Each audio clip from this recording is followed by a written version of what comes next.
안녕하십니까? 오늘은 제 158강 수족 이상 또는 중풍에 관한 말씀을 드리도록 하겠습니다. 역시 이 수족의 이상이 온다고 한다면은 목이 좀 정상적이지 않을 때 문제가 생깁니다. 이 목이 우리 인체에 수족을 가리키기도 하고 또한 신경계통에 해당이 되기 때문에 수목이 응결됐다. 그러니까 목이 얼어버린 거죠.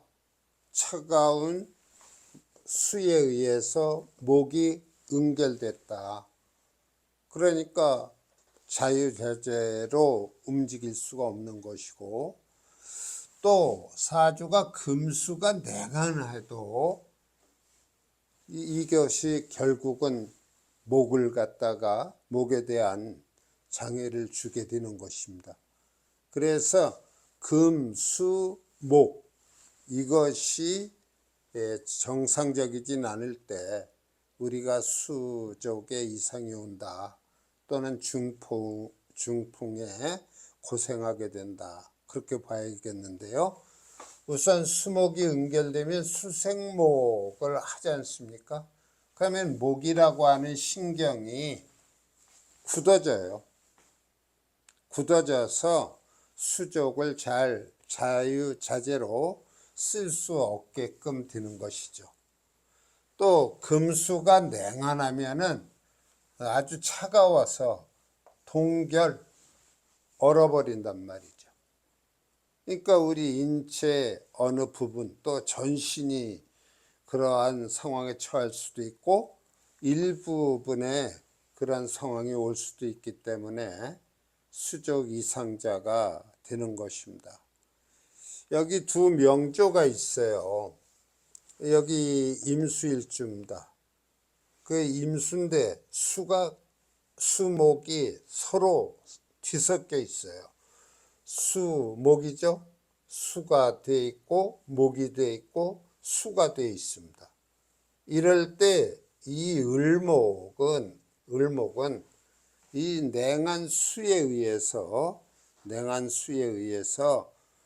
얼어버리는 겁니다. 그러니까 수족이 자유롭지 못하게 되겠죠.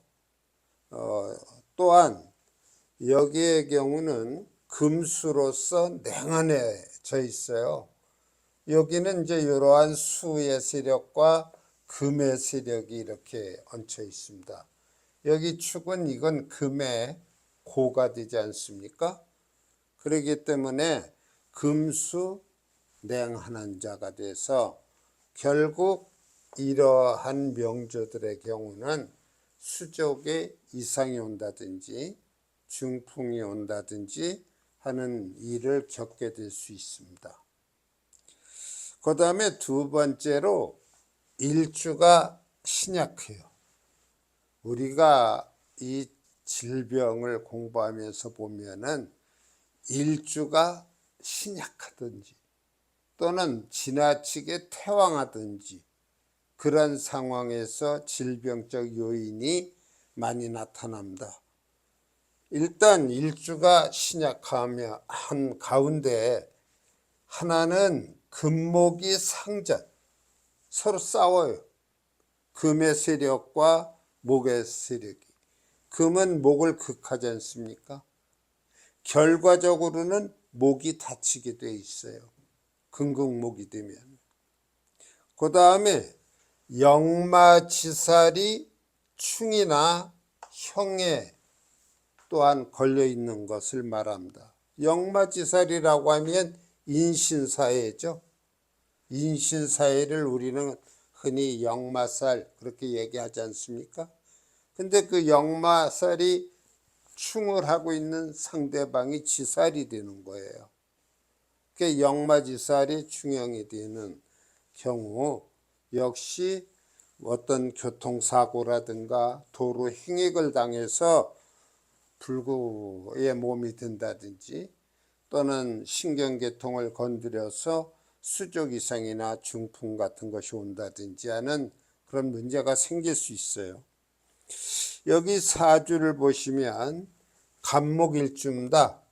간목일주인데 이 간목일주를 금기가 빙 둘러싸고 있어요. 이렇게 된다고 한다면은 금극목을 받을 거 아닙니까? 금극목을 받아서 결국 이 간목일주는 수족 이상이 올 수 있다. 그런 얘기가 되겠고요. 그 다음에 여기에서는 우리가 무토일주입니다만은 월지, 일지 여기에 보면 인신충이 돼 있고 사신형도 걸려요. 인사신, 형충이 다 와 있습니다. 이때 인신충은 역마지살충입니다. 역마지살충에다가 형살까지 걸려 있어서 이러한 사주의 경우에는 수족 이상이나 중풍이 올 수 있는 확률이 높다고 봐야겠죠. 그 다음에 세 번째는 사주가 매우 건조한 자. 지나치게 건조해도 문제고 지나치게 냉한해도 문제입니다. 그래서 매우 건조한 자는 소아마비나 수족 이상이 있게 된다. 여기 사주의 예를 보면 간목일주입니다. 이 간목일주의 화기가 굉장히 지지에 전부 인호화국되고 해서 화기가 굉장히 강해요. 이럴 때 이 경금들은 제 기능을 못합니다. 뿌리가 없어요. 화를 깔고 앉아 있습니다. 그래서 결국은 화기에 해당되는 것은 이런 식의 세력을 갖고 있는 거예요. 이럴 때 우리가 조심해야 되겠고, 그 다음에 여기 무토일주인데요. 아주 조열합니다.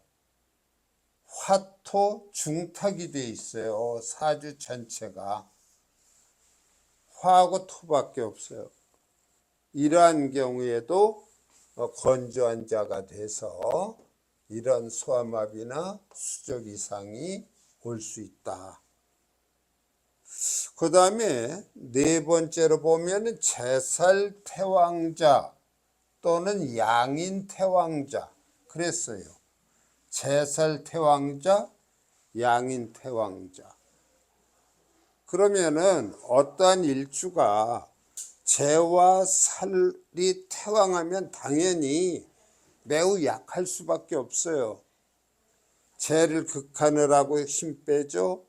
재의 생을 받은 살의 극을 갖다가 강하게 받게 됩니다.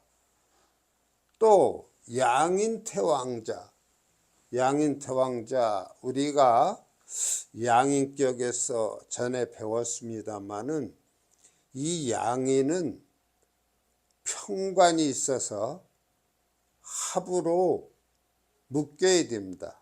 그걸 우리는 살인상정 그렇게 이야기를 했었죠. 이 양인이 태왕한데 그것을 제압할 수 있는 평관이 없다고 한다면 이 사람은 굉장히 성격이 잔인할 수 있다. 다시 말하면 독하다는 말이에요. 성격이 매우 독하다. 그럼 독한 상태가 되면은 자기 성질에 자기 멋대로 하는 그런 기질 때문에 사고를 유발할 수 있어요. 그래서 어떤 후천적인 그러한 수족 이상이나 또는 중풍 같은 것에 시달릴 수도 있는 겁니다. 자, 이 제살태왕자인 경우에는 그 살이 관살 혼잡을 이루고 있을 때 그 작용력이 더 강하다. 그렇게 보셔야 됩니다. 그 다음에 양인태왕자의 경우는 태강즉절 부러지는 거예요. 휠 땐 휘어야 되는데 부러지게 되고 성격이 독함으로 인해서 사고 유발이 될 수 있는 거죠.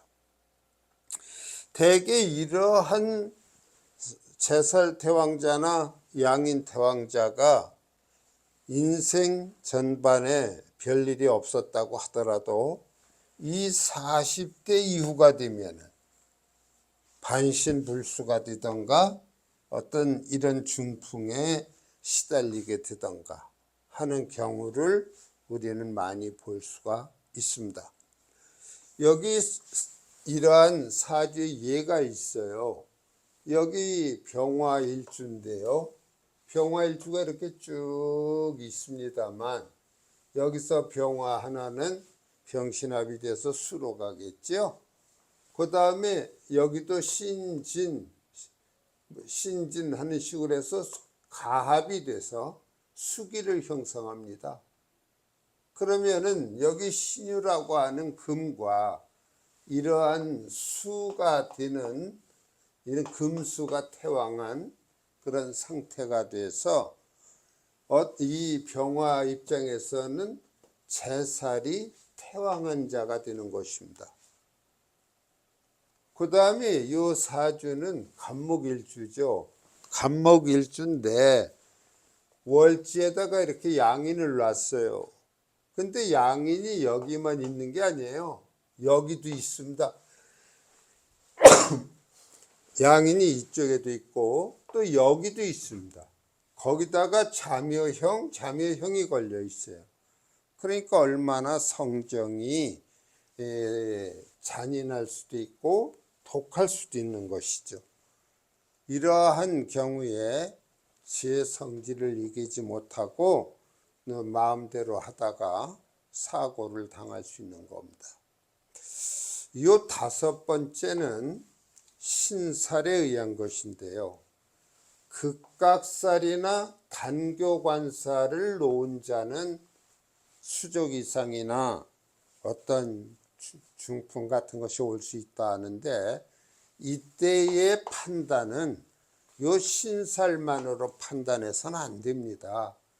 여기에 어떤 형이라든가 충이라든가 또는 다른 어떤 흉신이 가미될 때, 더해질 때 우리는 나름대로 설득력을 갖는 얘기가 되는 거지, 단순히 극각살이 있다, 단교관살이 있다 그럴 때 수족 이상이야 이렇게 단정하기는 좀 어렵다. 극각살이라고 하면은 춘, 해자, 하, 묘미, 추, 인술, 동, 축진. 여기서 추나 추동이라고 하는 건 추는 인묘진, 하는 사오미, 월, 그 다음에 추는 신유술, 동원, 해자축입니다. 이럴 때 이러한 해나 자, 여름에 묘와 미, 가을에 인과 술, 겨울에 축과 진을 놓으면 극각살이 있다라고 얘기를 합니다. 단교관살은 신자진년에 태어난 사람은 술이 단교관살이 됩니다. 사유축년에 태어난 사람은 미가 단교관살이 되고 인호술년에 태어나면 진, 해묘미년에 태어나면 축이 되는 것이죠. 그래서 진술축리, 이것이 단교관살이 되는데 여기 사주의 예를 한번 보겠습니다. 여기 이 사주에서는 극각살을 얘기하고 있어요. 여름에 태어났습니다. 여름에. 그런데 요 미가 하, 묘미, 미가 극각살이 되네요. 이럴 때에는 여기가 배우자 자리가 되기도 하는데 본인 아니면은 배우자한테 이런 증상이 있을 수 있다는 것입니다. 그래서 이건 극각살에 대한 이해가 되고, 여기에는 병활주인데 신년에 태어났습니다. 신년에 태어났을 때 여기 신자진 연생은 술이 단교관살이라고 했죠. 그래서 이것이 단교관살이 되는 것입니다. 그래서 다시 한번 주의 말씀을 드린다면 이런 극각살, 단교관살 그 자체만으로 수족 이상이나 중풍을 논하는 것은 좀 힘들다. 거기에 형이나 충 이러한 것들이 재차 놓일 때 이 작용은 더 강해진다고 볼 수가 있겠습니다. 자, 오늘 이 시간에 수족 이상 또는 중풍에 관한 말씀을 드렸습니다. 뭐 이제 질병에 관한 것은 거의 이제 한 것 같아요. 근데 이제 또 우리가 재난이라는 게 있고 해서 간단하게 다음 시간에 살펴보도록 하겠습니다. 들어주셔서 감사합니다.